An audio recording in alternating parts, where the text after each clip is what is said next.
오늘 은혜 받으실 말씀은 마태복음 12장 20절 말씀입니다. 마태복음 12장 20절 말씀을 다 같이 합독하시겠습니다.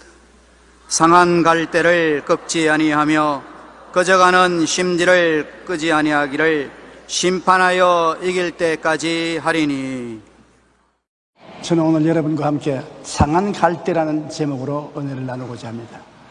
갈대밭에 가보면 상한 갈대들이 종종 바람에 이 불리고 저리 불리고 있는 것을 보게 됩니다. 짐승들에게 짓밟히기도 하고 바람에 부러지기도 합니다. 사람들은 이런 갈대를 보면 자비와 긍휼을 느끼지 아니합니다. 쉽게 그걸 꺾어버리는 것입니다. 또 옛날에는 등불을 쓸 때 기름이 다하면 등불에서 연기가 나고 불길이 가물가물해집니다. 그러면 사람들은 그것을 불어서 꺼버립니다. 예수님은 갈대와 같은 상처 입은 인간, 생명이 꺼져가는 등불 같은 인간을 심판하지 아니하시고 끝까지 돌보심을 이곳에 보여주고 있습니다. 대단히 마음에 감격적인 것입니다.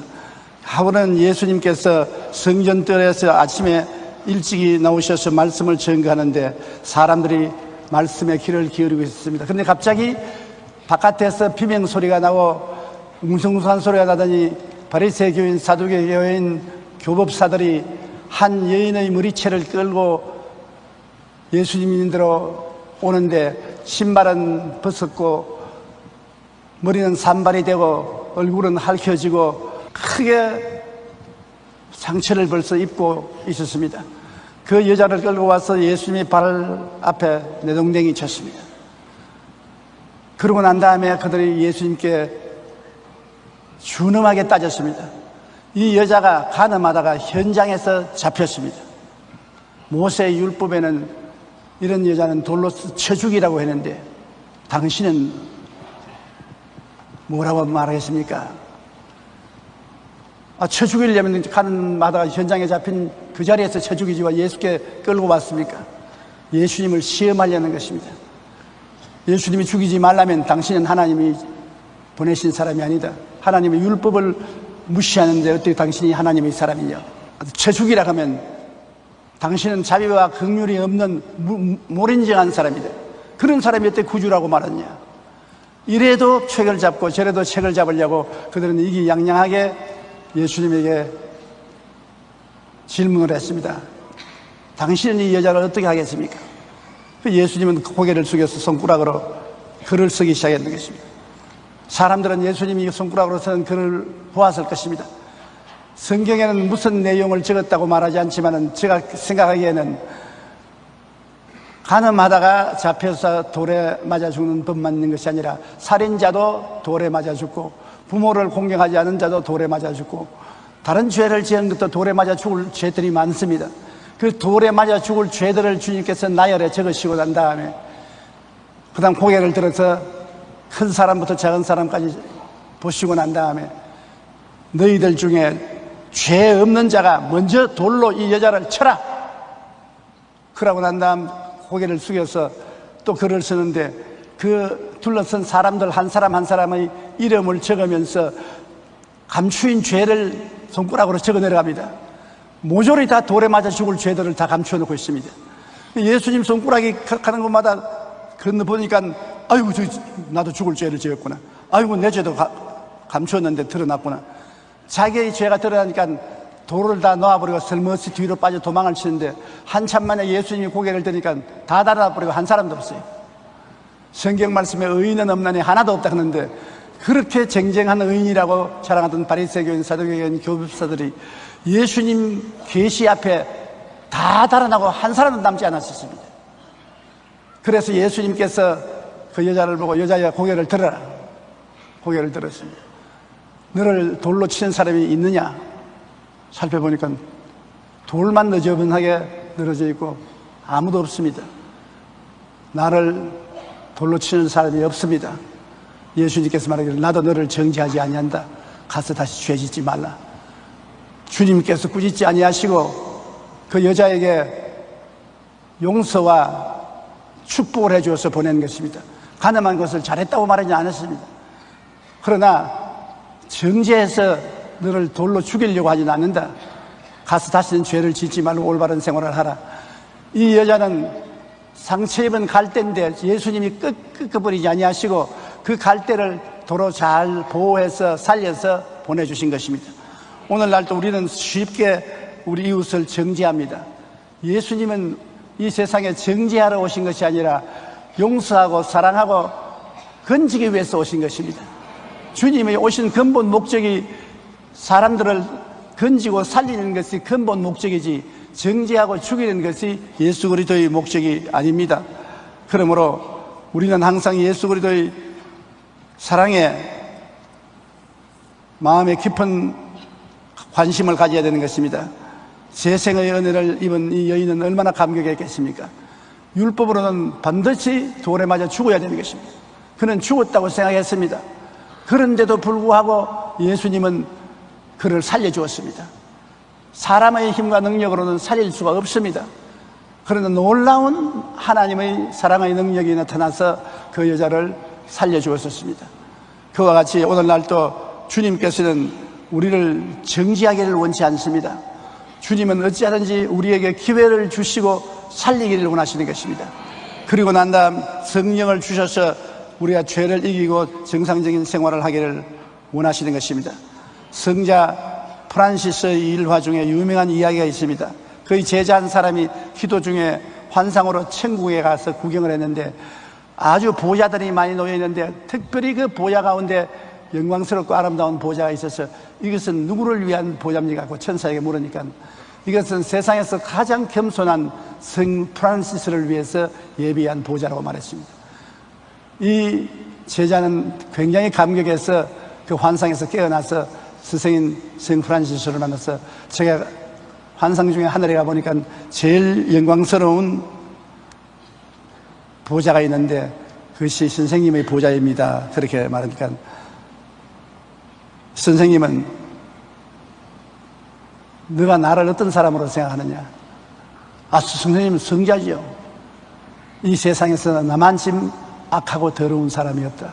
나는 악이요 죄 덩어리다. 그러니까 이 제자가 말했습니다. 선생님 너무 그렇게 자기를 비하하지 마십시오. 겸손도 너무 겸손하면 죄가 됩니다. 그래서 성 프란시스는 제자를 가만히 내다보면서 내가 겸손해서 그렇게 말하는 것이 아니다. 내게 베풀어 주신 은혜를 하나님이 다른 사람에게 똑같이 주었더라면 나보다 훨씬 거룩한 성자가 되었을 것이다. 나같이 못난 사람에게 하나님의 은혜를 주어서 이런 삶을 살 수 있도록 만들어 주셨으니 내가 한 것이 아니라 이거는 하나님이 하신 것이다. 내 힘으로 나는 거룩한 삶을 살 수 있는 것이 아니다라고 그렇게 대답을 하는 것입니다. 우리 모두는 죽을 수밖에 없는 죄인입니다. 그러나 우리를 하나님이 택해서 불러서 성령으로 죄인인 것을 깨닫게 해주시고 우리를 도우사 회개하게 해주시고 예수님의 피로 용서하시고 거듭나게 만들어주신 것은 우리가 한 것이 아니라 하나님이 해주신 것입니다. 만세전에 하나님이 안 택했으면 우리가 주님을 알 택이 없습니다. 또 주님이 보혈을 흘려주지 않으셨으면 우리 죄악 덩어리를 씻을 수 없습니다. 성령이 오셔서 우리를 거듭나게 해서 우리의 영의 눈을 열어주지 아니하시면 영의 세계를 알 도리가 없습니다. 모두 다 하나님께서 해주셨지 우리가 한 일은 아무것도 없습니다. 우리는 오직 하나님이 이끌어 주신 대로 순종하여 따라가며 믿고 나왔을 따름인 것입니다. 하나님의 은혜로 말미암아 우리는 이 큰 축복을 받았습니다. 모든 것이 은혜이지 우리가 자랑할 것이 아무것도 없는 것입니다. 그러므로 예수님께서는 오늘날도 상한 갈대를 떨지 않습니다. 우리는 우리 주변에 상한 갈대를 많이 봅니다. 우리 이웃에서 상한 갈대가 되어 있는 남녀를 보고 우리 주위에도 상한 갈대가 된 남녀를 봅니다. 상처를 입고 낙심하고 좌절하고 사람들에게 손가락질을 받는 사람을 봅니다. 사람들은 손가락질하고 같이 있기를 원치 않습니다. 그럼에도 불구하고 예수님은 그런 사람의 상처를 첨해주고 고쳐주고 재기할 수 있도록 도우시는 역사를 하시는 것입니다. 그러므로 예수님이 이 세상에 잘못나고 버림받고 슬픔당하고 괴로운 사람들을 떠나지 않습니다. 그 상처 입은 갈대를 주님께서 꺾지 않고 끝까지 살려내려고 주님께서 노력하고 계신 것입니다. 주님께서 잘나고 힘있고 능력 있는 사람을 구해서 살리려고만 하지 않습니다. 그렇기 때문에 나같이 못난 사람, 나같이 상처투성인 사람, 나같이 죄 많은 사람을 하나님이 관심을 가져주겠느냐고 걱정하지 마십시오. 하나님은 여러분 죄인을 사랑하기 위해서 예수님을 보내주신 것입니다. 우리는 한 푼의 가치도 없는데 예수님을 보내서 그 고귀한 피를 흘렸습니다. 너무 비싼 값을 주셨습니다. 우리는 그는 값이 나가지 않습니다. 그럼에도 하나님은 값도 안 나가는 우리를 구하기 위해서 그 아들 예수님의 보배로운 피를 흘려주셨으니 그 하나님의 사랑에 우리가 감동하지 아니할 수 없는 것입니다. 사랑하지 않는다면 그렇게 할 이유가 없는 것입니다. 엄청난 대가를 지불하고 여러분과 나를 샀습니다. 그러므로 이 하나님의 은혜에 우리는 늘 감격해야 될 것입니다. 또한 성경에 보면 주님께서는 꺼져가는 등불을 끄지 않는다. 지금 연기가 자꾸 나고 불길은 사라져가는 심지가 다 타버린 꺼져가는 등불을 우리 사람들은 쉽게 훅 불어서 꺼버리는 것입니다. 그러나 예수님은 그것을 도로 살려놓습니다. 예수님께서 정오에 사마리아를 지나가다가 우물가에 앉았습니다. 점심때가 되니까 제자들은 시내로 음식을 사러 갔었습니다. 예수님이 우물가에 앉아 있는데 사마리아의 한 여자가 물통을 어깨에 걸머쥐고 우물가에 와서 주위를 살펴보지도 아니하고 그대로 물을 기르기 시작하는 것입니다. 예수님께서 그 여자를 보고 여자여 물을 내게 좀 주십시오. 깜짝 놀랍니다. 여자가. 당신 유대인으로서 사마리아인 여자인 나에게 어떻게 물을 달라고 합니까? 그 당시에 유대인들은 사마리아인들을 괴로 취급했습니다. 사람으로 취급 안 했습니다. 그런데 이 여자는 더구나 정오에 물을 기르러 왔습니다. 물은 아침에 기르러 오든지 저녁에 기르러 오지 쨍쨍 해가 비치는 정오에 안 옵니다. 정오에 온 이유는 이 여자는 사마리아에서 모두 다 손가락질 받는 소외된 사람인 것입니다.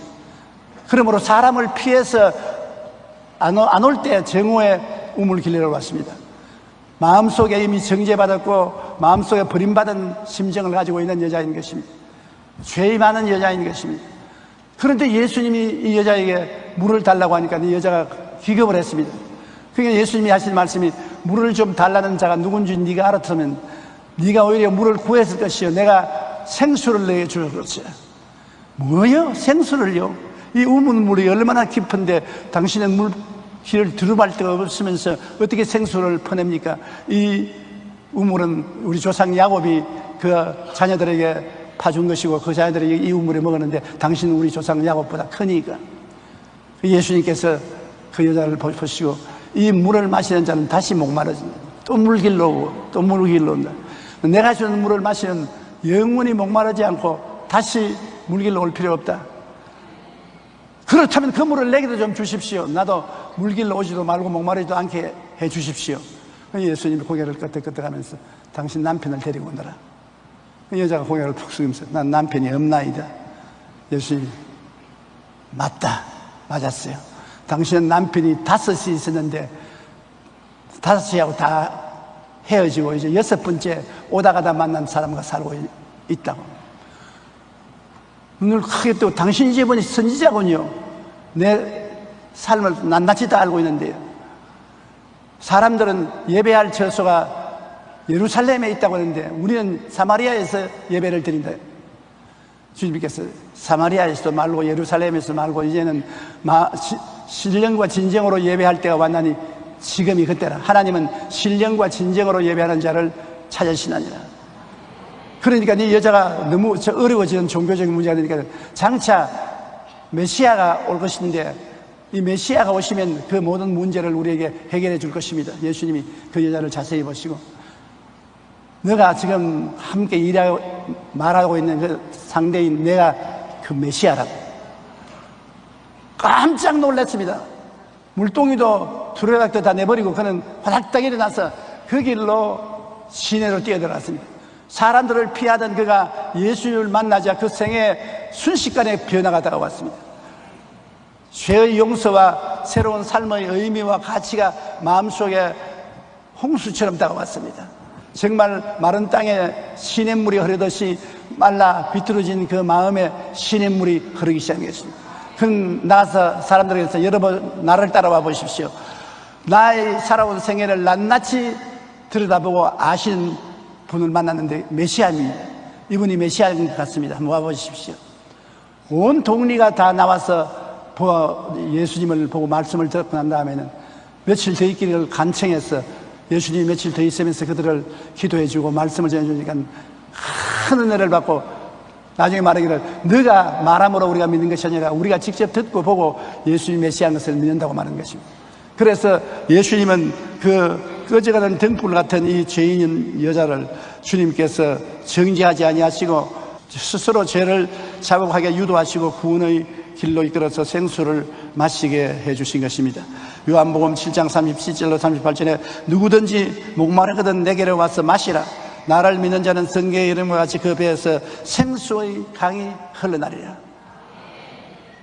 강이 흘러나리면 강가에는 오곡백가가 물어있게 되는 것입니다. 강가에는 모든 생명이 살아나는 것입니다. 사막에 강물이 말라지면 모든 생물은 다 죽어버리는 것입니다. 우리의 마음속에 예수님이 주시는 생수의 강이 흐르면 믿음, 소망, 사랑, 의, 평강, 희락 모든 것이 살아 일어나는 것입니다. 모든 즐거움과 행복이 살아서 일어나는 것입니다. 우리는 예수의 생수의 강을 반드시 마셔야 되는 것입니다. 오늘날 범죄는 과거에 비해 더욱 잔인하고 끔찍하지만 아직도 많은 사람을 죽인 살인범 김대두를 기억하고 있는 것입니다.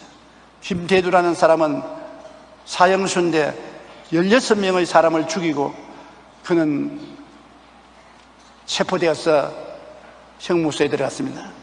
그리고 형무소에 있을 동안에 내 영혼을 받아주소서라는 간정집을 내었고 사형장에서 찬송소리라는 제목으로 책을 지었던 것입니다.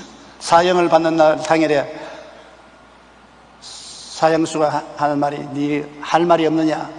그러니까 김대두는 말하기를 먼저 하나님께 감사드립니다. 저는 이미 죽었어야 할 몸이지만 하나님께서 저를 불쌍히 여겨주셔서 주님을 믿고 구원을 받게 해주시니 감사할 뿐입니다. 저는 여러분과 영영이 이별하는 것이 아닙니다. 천국에 와서 저하고 다시 만나게 될 것입니다. 그리고 원목을 보시고 목사님 정말 은혜 많이 받았습니다. 감사합니다.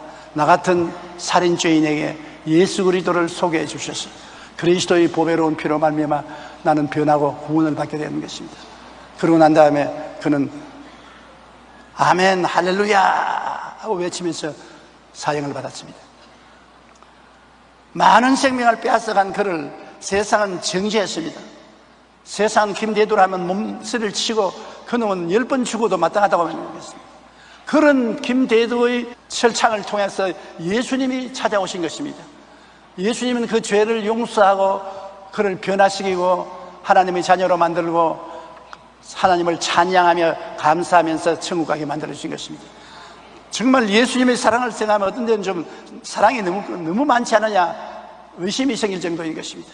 주님이 십자가에 못 박여 죽으실 때 좌우에 두 사람이 십자가에 못 박였는데 그들은 강도요 선동자요 살인자였습니다. 강도질하고 선동들하고 살인한 사람이 예수님의 옆에 달렸는데 그 중에 한 강도가 예수님을 바라보고 주님 오시는 날에 나를 기억해 주시옵소서. 그가 무슨 큰 회개도 하지도 못했습니다. 그럴 시간도 없고요. 사람들에게 잘못했다고 말할 시간도 없습니다. 지금 십자가에 달려 죽어가고 있는데요. 다른 강도는 예수님을 보고 욕을 하고 당신이 하나님 아들이면 우리 함께 십자가에서 내려오게 하라고 고함하시는데 이 강도는 예수님을 바라보고 주님 나라에 오실 때 나를 기억해 주시옵소서. 예수님이 두 말하지 않고 당장 오늘날 너는 나와 함께 낙원에 있으리라. 오늘날 너는 나와 함께 낙원에 있으리라. 그가 회개한 일도 없고 좋은 일 한 것도 없습니다. 단지 예수님을 구주로 고백했을 따름인 것입니다. 예수를 믿고 고백만 하면은 주님은 우리의 모든 죄를 사하시고 우리를 구원해 주시는 것입니다. 너무 간단하고 쉽기 때문에 사람들이 오히려 의심을 하고 안 믿는 사람들도 있는 것입니다. 그러나 구원에 무슨 조건이라도 조건이 붙으면 사람들은 구원받을 수가 없습니다. 너나 할 것 없이 거룩한 사람은 없습니다.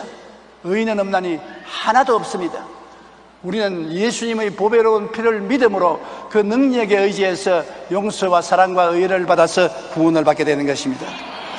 많은 생명을 앗아간 김대두 같은 사람도 정죄하지 아니하시고 생명이 꺼져가는 등불 같은 그에게 회개의 기회를 주시고 영원히 목마르지 않는 생명수를 마실 수 있는 사랑과 은혜를 주신 주님께서는 여러분에게 말로 다 할 수 없이 생명수를 주시고 하나님이 감사와 찬양을 하도록 만들어 주시는 것입니다. 우리는 예수를 믿고 난 다음에 율법과 사랑과 은혜에 대한 대조를 종종 합니다. 율법은 뭘 하는 것이냐? 구약의 율법은 약 600여 가지가 있는데 그 중에 가장 중심되는 것이 십계명이지요. 율법은 죄를 정지하고 심판하는 일을 하는 것입니다. 율법은 우리 잘했다고 칭찬하기 위해서 준 것이 아닙니다. 죄를 지적해서 드러나게 하고 죄인을 심판하기 위해서 율법을 주신 것입니다. 로마서 3장 19절로 20절에 우리가 알거니와 무릇 율법이 말하는 바는 율법 아래에 있는 자들에게 말하는 것이니 이는 모든 입을 막고 온 세상으로 하나님의 심판 아래에 있게 하려 하심이라. 그러므로 율법의 행위로 그의 앞에 의롭다 하심을 얻을 육체가 없나니 율법으로는 죄를 깨달음이라. 율법 아래서 의롭다함을 얻을 육체가 없습니다. 모든 사람이 다 죄를 지었으니 하나님의 영광에 이르지 못합니다. 제가 청주에서 부흥회를 하면서 사람들이 그때 많이 모였는데 여러분 중에 죄를 한 번도 안 지은 사람이 있으면 손들어 보십시오. 내가 상을 주겠다고. 그러니까 한 30대 젊은이가 손을 탁 들고서 일어나죠.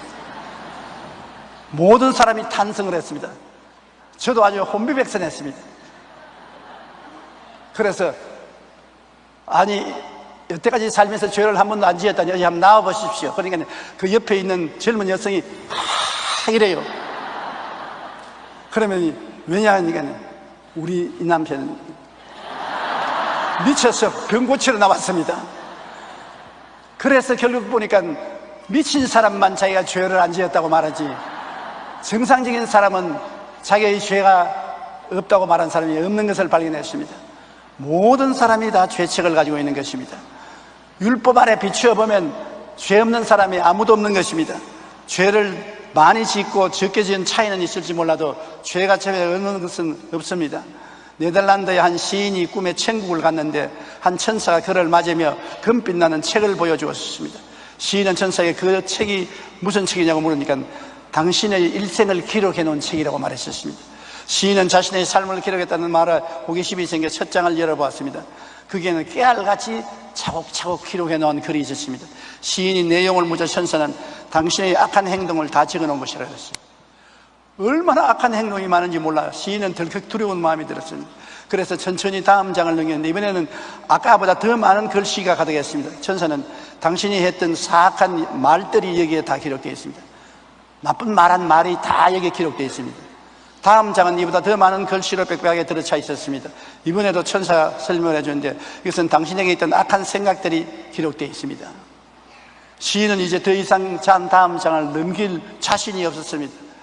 그러나 천사가 넘겨주는데 온통 검정색으로 칠해져 있었습니다. 너무나 놀랍고 두려워서 그에게 천사는 이것이 당신의 악한 마음이라고 말하는 것입니다. 그리고 덧붙였습니다. 금은 마음에서 악한 생각이 나오고 악한 생각에서 악한 말과 행동이 나온다는 것입니다. 그래서 시인은 자신이 얼마나 큰 죄인 덩어리인가를 깨닫고 회개했다는 말을 보았었습니다. 우리 스스로를 마음에 가슴에 손을 얹고 생각하면 죄 덩어리죠. 한경희 목사님이 세상을 떠시기 전에 하신 말씀이 있습니다. 기독교 신문 기자가 한경희 목사님이 평생 살아온 삶을 한마디로 말해 주십시오. 그러니까 나는 죄 덩어리입니다. 죄 덩어리인 나가 하나님의 자비와 긍휼을 힘입고 구원을 받아 천당으로 갑니다. 우리가 한경희 목사는 우리 한국의 최대의 목사로서 존경을 하고 있는 것입니다. 그러나 그분이 그렇게 훌륭하고 올바른 삶을 살았지만은 자기 스스로가 자기를 볼 때는 죄악 덩어리라고 말했습니다. 나는 죄 덩어리입니다. 의로운 사람일수록 자기가 더 죄인인 것을 깨닫고 죄가 많은 사람일수록 자기가 의롭다고 말하는 것입니다. 그러므로 우리는 모두 다 이와 같이 죄를 정죄하고 심판하는 율법 앞에 서면 온통 죄 덩어리입니다. 저도 그렇고 여러분도 그렇고 하나님 앞에 서면 죄 덩어리가 되어서 못 섭니다. 예수님의 피로서 우리가 목욕을 했기 때문에 하나님 앞에 설 수 있지요. 그대로 하나님 앞에 서라면, 하나님의 밝은 빛이 비추면 엄청난 죄가 드러나기 때문에 내 스스로가 나를 견디지 못해서 도망을 칩니다. 장마가 지나고 난 다음에 끄적대기를 덜치면 그 밑에서 벌레들이 불이 나게 전부 달아나는 것입니다. 햇빛이 비치지 않을 때는 그 끄적대기 밑에서 잘 살았는데 햇빛이 비치니까 견디지 못해서 산지사방으로 다 달아납니다. 하나님의 의로운 빛이 아직 적극적으로 비치지 않으니까 우리가 지상에서 살아있지, 하나님의 영광의 광채가 직접 우리에게 비추면 살아있을 사람은 없습니다. 그렇기 때문에 하나님을 보고 살아있을 사람이 없다는 말은 바로 그것입니다. 하나님의 그 의로운 영광의 광채에 우리 죄인이 견디지 못합니다. 오직 우리의 죄를 대신 짊어지고 십자가에서 몸짓고 피 흘려 우리 죄를 청산해 주신 예수께 의지해서 우리는 용서를 받은 의인인 것입니다. 우리는 의인은 의인인데 행동으로 의인이 된 것이 아니고 용서받은 의인인 것입니다. 의라는 것은 죄를 한 번도 안 지은 상태가 의입니다. 평소에 죄를 한 번도 안 지어야 의인이 되는 것입니다. 그런데 우리는 하나님의 의인이라고 말합니다. 예수님의 피 때문에 하나님이 우리를 의인으로 불러주시는 것입니다. 보혈을 의지하지 않으면 안 되는 것입니다. 율법을 지키는 사람은 모두 다 위선자입니다. 나는 율법을 지키고 삽니다. 위선자입니다. 거짓말쟁입니다. 율법을 다 지키고 사는 사람이 어디 있습니까?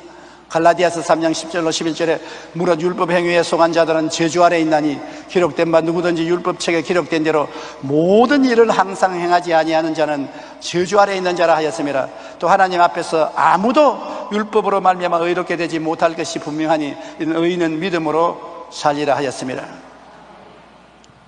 모든 일에 항상 의롭게 살 수 있는 사람은 없지요. 그러므로 율법 앞에서 다 정죄되고 죄인으로 드러나는 것입니다.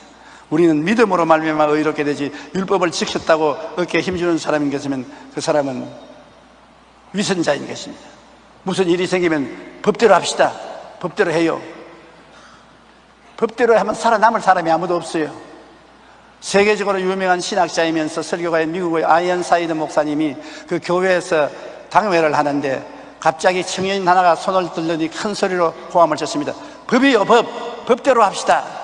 이 말을 듣던 아이언 사이드 목사가 그를 보고 이렇게 말했습니다. 여보게 젊은이, 법대로 하기를 원하는가? 만약 하나님께서 자네를 법대로 다루셨다면 자네는 어떻게 되었을까? 자네는 벌써 지옥에 가서 앉아 있을 것이다.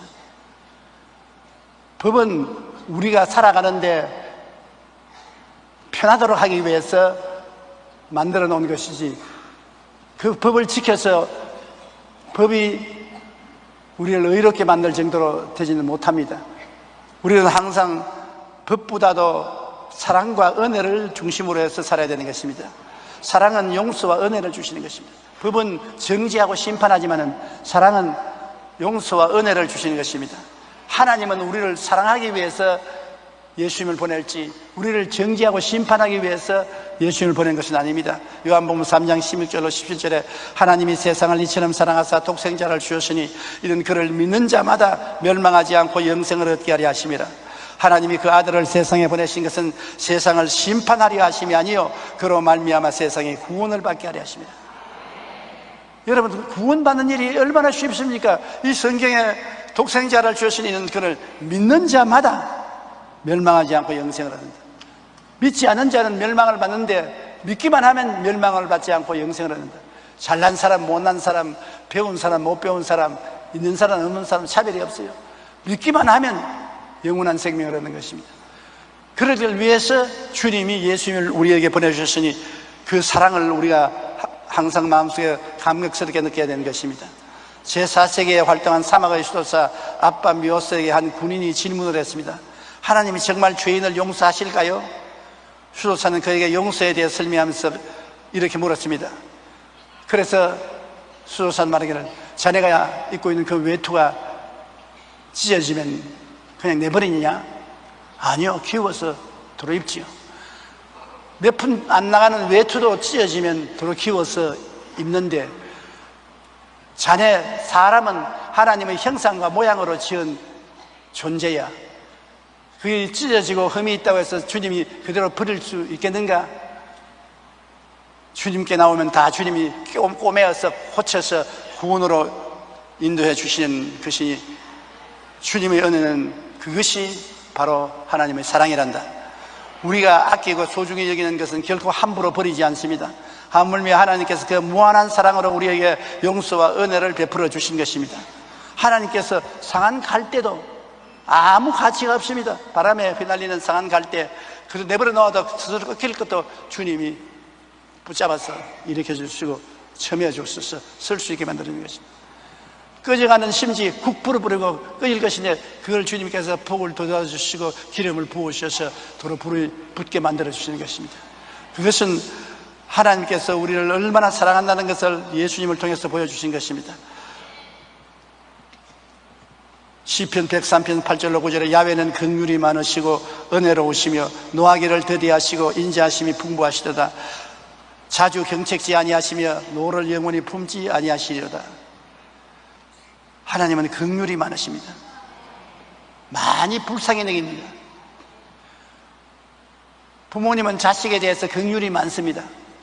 이웃 사람들은 그렇지 않지만 부모는 긍휼이 많습니다. 하나님은 우리의 부모이기 때문에 우리에 대해서 긍휼이 많고 우리에게 은혜로우시고 쉽게 노하여 채찍을 들지 아니하시고 우리를 불쌍히 여기는 마음이 풍부하신 것입니다. 늘 꾸짖지만 아니하시고, 하나님은 노하실 때도 계시지만 노를 오래 품지 않으시는 하나님이신 것입니다. 우리는 하나님의 사랑을 마음속에 늘 감격적으로 받아들여야 되는 것입니다. 하나님은 여러분을 사랑하십니다. 여러분도 하나님을 사랑하시기를 주님 이름으로 축원합니다. 또한 예수님의 은혜를 기억해야 되는 것입니다. 하나님이 예수님을 사랑으로 보냈지만은 순종해서 와서 온갖 모욕과 고통을 당하시고 못에 박혀 몸짓고 피 흘려 죽으신 것은 예수님인 것입니다. 하나님은 우리에게 사랑을 베풀어 주셨고, 예수님은 하나님의 사랑으로 오셔서 우리에게 은혜를 베풀어 주신 것입니다. 로마서 4장 25절에 예수는 우리가 범죄한 것 때문에 내어 죽음이 되고 또한 우리를 의롭다 하시기 위하여 살아나시느니라. 죄의 값은 사망입니다. 죄의 값은 사망은 죄신 사람이 들어가는 감옥입니다. 한번 죽고 영원히 나오지 못하는 것은 죄를 못 갚으면 영원히 죽음의 감옥에 있는 것입니다. 그러나 죄를 갚으면 감옥에 갇혀 있지 않고 나옵니다. 다른 모든 성자들은 다 죽고 난 다음에 아직까지도 무덤이 있고 나오지 못했습니다. 예수님은 의로운 하나님의 아들이 우리 죄를 대신 짊어지고 감옥에 들어가서 3일 만에 죄값을 다 지불하고 살아났던 것입니다. 그것이 우리가 용서받았다는 증거인 것입니다. 우리 죄를 긁어지고 죽음이라는 감옥에 들어갔는데 영원히 못 나왔으면 우리는 영원히 죄인이지요. 사흘 만에 다 갚아버렸습니다. 내가 다 이루었다, 다 청산했습니다. 죄를 한 번도 안 지은 것처럼 주님께서 만들어주셨습니다. 그리고 그 증거로 살아나셨습니다. 그러므로 성경 말씀대로 우리 범죄 때문에 주님이 죽음에 내어줌이 되고 그가 살아남으로 말미암아 우리를 의롭다고 말하게 된 것입니다. 그러므로 예수 때문에 우리는 죄에서 용서 안 받고 영원히 살아나는 것입니다. 마귀가 우리를 더 이상 괴롭히지 못합니다. 우리는 죄값을 다 갚았다고 큰 소리 할 수 있는 것입니다. 예수님이 날 대신 감옥에 들어가서 죄를 다 갚고 나왔으니 나는 죄인 아니다. 난 예수 그리스도로 말미암아 의롭게 된 사람이다. 죄를 한 번도 짓지 않았다. 하나님 앞에 부끄러움 없이 설 수 있다. 마귀는 나를 참수하지 못한다. 네가 참수할 죄가 없다. 우리는 담대하게 그렇게 말할 수가 있는 것입니다. 에베소서 2장 8절로 9절 우리 다 같이 한번 읽어보십시다. 너희는 그 은혜에 의하여 믿음으로 말미암아 구원을 받았으니 이것은 너희에게서 난 것이 아니요 하나님의 선물이라. 행위에서 난 것이 아니니 이는 누구든지 자랑치 못하게 하느니라. 이야, 이 말씀 참 놀랍습니다. 구원이 그냥 선물이라는 것입니다. 출석에 오니까 우리가 선물을 주고 받지 않습니까? 하나님이 구원을 우리에게 선물로 주셨기 때문에 우리에게 값을 지불하라고 말하지 않습니다. 하나님이 값을 다 지불하고 우리에게 그냥 선물로 주신 것입니다. 우리는 선물로 받으면 되는 것입니다. 우리 행위에서 하나님이 구원해 주신 것이 아닙니다. 그러면 우리가 자랑할 것 하나도 없어요.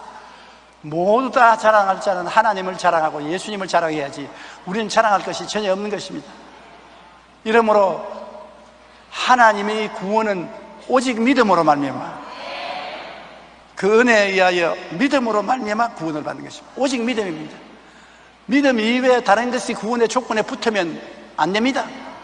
믿고 구원을 받았으니까 주일 예배 나오고 11조 드리고 기도하고 전도하고 헌신하고 충성하는 것은 구원을 받았기 때문에 그렇게 사는 것입니다. 믿지 않으면 구원을 받지 않습니다. 아무리 열심히 의롭게 살려고 애를 쓰고 행동을 해도 구원을 받지 못합니다. 믿음이 그 큰 죄악을 다 사해버리고 그 무서운 사망을 다 이겨버리고 우리에게 의와 영원한 생명을 주신 것입니다. 믿으면 하겠네. 구주 예수만 믿어 그 하신 일에 힘있고 우리 주께 나가면 영원함을 얻게 되는 것입니다. 오늘날 이 하나님의 사랑과 은혜를 우리에게 실제로 체험해 주기 위해서 일하고 계시는 분이 성령 보혜사이신 것입니다. 성령께서는 아버지의 사랑과 예수님의 은혜를 우리의 마음에 부어주시고 깨닫게 해주시는 것입니다. 우리는 깨닫지 못하니까 지금도 성령이 바람과 같이 여러분과 같이 계시면서 여러분 아멘하게 만들어주는 것도 여러분이 하는 것이 아니라 성령이 그렇게 만들어주시는 것입니다. 마음에 감동이 오니까 아멘이 나오지 않습니까? 그 감동을 누가 주십니까? 성령께서 하나님의 사랑이 이렇다, 예수님의 은혜가 이렇다, 그러니 얼마나 놀라운 것이냐, 우리를 아멘하게 만들어주시는 것입니다. 하나님의 사랑은 하늘과 땅보다 더 크고 예수님의 은혜는 말로 형용할 수가 없습니다. 이것을 성령이 우리에게 깨닫게 해주시는 것입니다.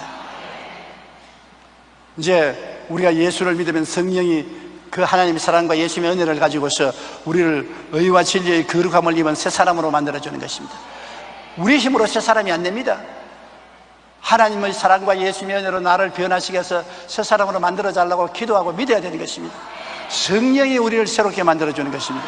에베소 4장 22절 24절에 너희는 유혹의 욕심을 따라 썩어져가는 구습을 따르는 옛사람을 벗어버리고 오직 너희의 심령에 새롭게 되어 하나님을 따라 의와 진리의 거룩함으로 지음받은 새사람을 입어라. 벗어버리고 새로 입어라. 우리 힘으로 벗지도 못하고 우리 힘으로 입지도 못합니다. 성령이 도와주셔서 유혹의 욕심을 따라 썩어져가는 구습을 따르는 옛사람을 벗어버릴 수가 있는 것입니다. 성령이 우리를 도와주셔서 우리가 회개하고 자복하고 옛사람을 탄식하고 미워하고 벗어버릴 수 있고, 성령의 우리 마음속에 감동함으로 의와 진리의 거룩함으로 지음을 받은 새 사람을 입을 수가 있습니다. 그러면 우리 신앙에 절대적인 도움을 주시는 분이 성령님이신 것입니다. 성령님은 여러분의 일평생에 도와주시는 도우미가 되시는 것입니다. 따라 말씀해 주세요. 성령님이 일평생 나와 같이 계십니다. 그러므로 여러분이 성령께 자꾸 도움을 구해야 되는 것입니다. 성령님, 또 옛사람이 살아 일어나니 옛사람을 벗어버리게 하여 주시옵소서. 성령님, 하나님의 사랑과 예수님의 은혜로 나를 새롭게 만들어 주시옵소서. 나에게 힘을 주옵소서. 항상 여러분을 돕기 위해서 성령님이 같이 계시고 성령님이 여러분과 나를 새로운 삶으로 살도록 도와주시는 것입니다. 디한 박사가 율법과 은혜에 대하여 7가지 아주 간략하게 표현을 했습니다. 첫째, 율법은 가장 선한 사람도 정죄하지만 은혜는 가장 악한 사람도 구원한다. 율법은 가장 선한 사람도 죄인으로 정죄하는데 은혜는 가장 악한 사람도 구원을 하시는 것입니다. 둘째, 율법은 죄의 삭은 사망이라 말하나 은혜는 하나님의 은사는 영생이라고 말한다. 셋째, 율법은 죄의 빚을 갚으라고 하지만 은혜는 이미 죄값을 지불했다고 말한다. 넷째, 율법은 죄를 깨닫게 하지만 은혜는 죄로부터 구원받게 도와준다. 다섯째, 율법은 돌에 새겼으나 은혜는 마음에 기록한다. 여섯째, 율법은 두려움을 가져오다 은혜는 화평과 확신을 가져다 준다. 일곱째, 율법은 복종을 강요하지만 은혜는 순종하는 능력을 주십니다. 강제로 율법은 하라, 하지 마라 명하지만 하나님의 성령은 우리가 와서 순종하고 싶은 마음이 생기도록 하는 것입니다. 자원해서 순종하고 자원해서 하나님 뜻대로 살도록 능력을 주시는 것입니다. 율법이 죄를 드러나게 하고 준엄한 심판을 내리는데 반해 하나님의 사랑과 예수님의 은혜는 그 죄를 덮어버리고 심판을 무력화시킵니다. 성령께서는 우리에게 이 하나님의 사랑과 예수님의 은혜를 깨닫게 하고 마음에 부어주시는 것입니다. 우리는 모두 상한 갈대요 생수에 갈급한 인간입니다. 상한 갈대 아닌 사람이 누가 있습니까? 우리 다 상한 갈대 아닙니까? 크고 적은 상처를 다 가지고 있습니다. 우리는 다 생수가 갈급합니다. 마음이 마른 삶하고 같습니다. 어떤 종교도 철학도 율법도 우리 살릴 수가 없습니다. 오직 하나님의 사랑과 예수님의 은혜만이 우리를 살리고 변화시켜 주시는 것입니다. 우리 마음이 텅 빈 공허함을 느끼고 외로움을 느끼고 슬픔을 느낄 때가 종종 있는 것입니다. 내 마음이 왜 이럴까? 왜 이렇게 외롭고 쓸쓸하고 사는 것이 즐겁지 않고 희망이 없는가? 그것은 우리의 마음속에 하나님 아버지와 예수 그리스도가 중심에 꽉 들어오지 않았기 때문에 그런 것입니다. 나도 모르는 사이에 세속일에 바빠서 하나님 아버지와 예수님의 은혜를 잊어버리고 살 때가 있는 것입니다. 그럴 때 마음에 공허감이 생기는 것입니다. 언제나 우리 마음 중심은 하나님 아버지의 사랑과 예수님의 은혜로 꽉 들어차야 되는 것입니다. 무엇을 하든지 하나님의 사랑과 예수님의 은혜 중심으로 살아야 되는 것입니다. 그래야 우리는 마음의 고통과 괴로움을 당하지 않고 살아갈 수가 있는 것입니다. 릭 위렌 목사는 만나고 싶은 예수라는 그의 책에서 현대 경영의 아버지이며 20세기의 가장 명석한 사상가 중 한 사람인 피터 드러커에 대한 이야기가 있습니다. 몇 년 전에 릭 위렌 목사가 피터 드러커의 집을 방문하여 어떻게 예수 그리스도를 당신같이 훌륭하고 지혜가 많고 돈이 많은 사람이 예수님을 구주로 받아들이게 되었습니까? 묻자 그는 잠시 생각하더니 이렇게 대답했습니다. 마침내 은혜를 깨닫던 그날 세상이 이보다 더 수지만한 일이 없다는 것을 알았다고. 예수 그리스도의 은혜를 깨닫고 나니까 세상에 어떤 일도 이것보다 더 수지만한 일이 없다. 은혜로 말미암아 영생을 얻게 되는 것을 보니 그 수지가 얼마나 많습니까? 세상 다른 일보다도 그런 수지가 많은 일이 없다는 것입니다. 어떤 종교도 철학도 명석한 사상과 신학도 과학도 우리를 살리지 못합니다. 오직 하나님의 사랑과 예수님의 은혜만이 우리를 살리고 성령의 역사로 우리를 변화시켜 주는 것이기 때문에 정말로 수지가 맞는 일인 것입니다. 우리의 힘과 노력으로 되는 것이 아니고 하나님의 사랑이 오시고 예수님의 은혜가 우리를 감싸 주시고 성령이 우리를 붙들어서 변화시켜 주시고 우리는 그 가운데서 하나님의 축복을 받아서 택하신 족속이요 왕같은 제사장이요 거룩한 나라요 그 소유된 백성이 되고 하나님의 영원한 영광을 선물로 받게 되었으니 수지 맞았어요? 안 맞았어요?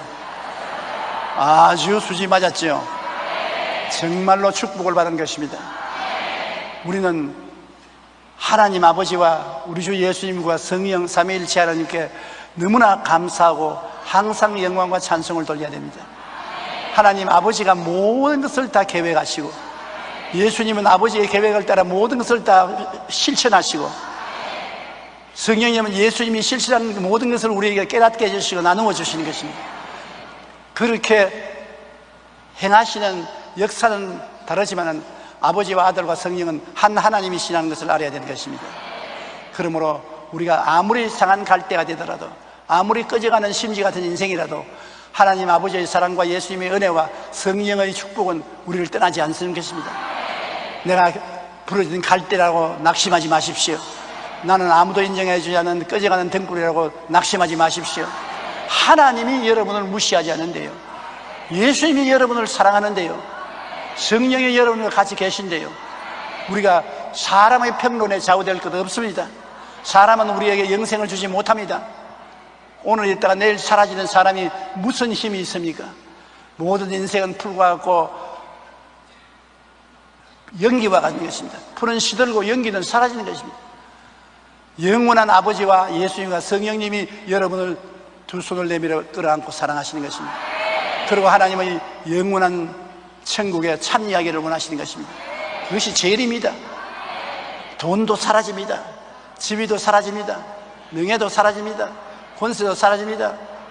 청춘도 사라지는 것입니다.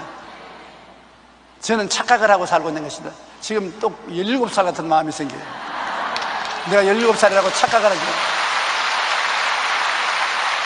그런데 박수 칠 것이 못 되는 것이 실제로 알고 보니까 73살이에요. 이런 착각을 하고 우리가 사는 것입니다. 이 세상에 손에 무엇을 쥐고 있으면 영문이 내 것인 줄 알지만은 착각입니다. 다 물거품을 손에 쥐는 것입니다. 쥐었다고 하면 꺼져버리고 마는 것입니다. 오직 영원한 것은 하나님 아버지의 사랑과 예수님의 은혜와 성령의 역사밖에는 영원한 것이 없습니다. 항상 이 영혼을 가슴에 품고 그 영혼의 가슴에 안겨 사는 여러분 되시기를 주님 이름으로 축원합니다. 우리 기도드리겠습니다. 사랑이 많으시고 거룩하신 우리 아버지 하나님, 우리 아버지 하나님의 사랑과 예수님의 은혜는 상한 갈대도 꺾지 아니하시고 꺼져가는 심지도 끄지 아니하시고 심판의 그날까지 주님께서 돌보아 주시니 감사드립니다. 우리는 용기와 담력을 얻고 하나님 앞에 나오고 예수님께 의지하오니 하나님 붙들어 주셔서 다시 살아나고 다시 힘을 얻고 일어설 수 있도록 도와주시옵소서. 성령이여 우리의 둔한 마음을 밝혀주시옵시고 우리를 변화시켜 주시고 항상 주님을 즐겁게 하는 의와 진리의 거룩함으로 지음을 받은 새 사람을 입고 살게 하여 주시옵소서. 하나님의 기적을 우리에게 충만히 채워주시옵소서. 예수님 이름으로 기도드립니다. 아멘.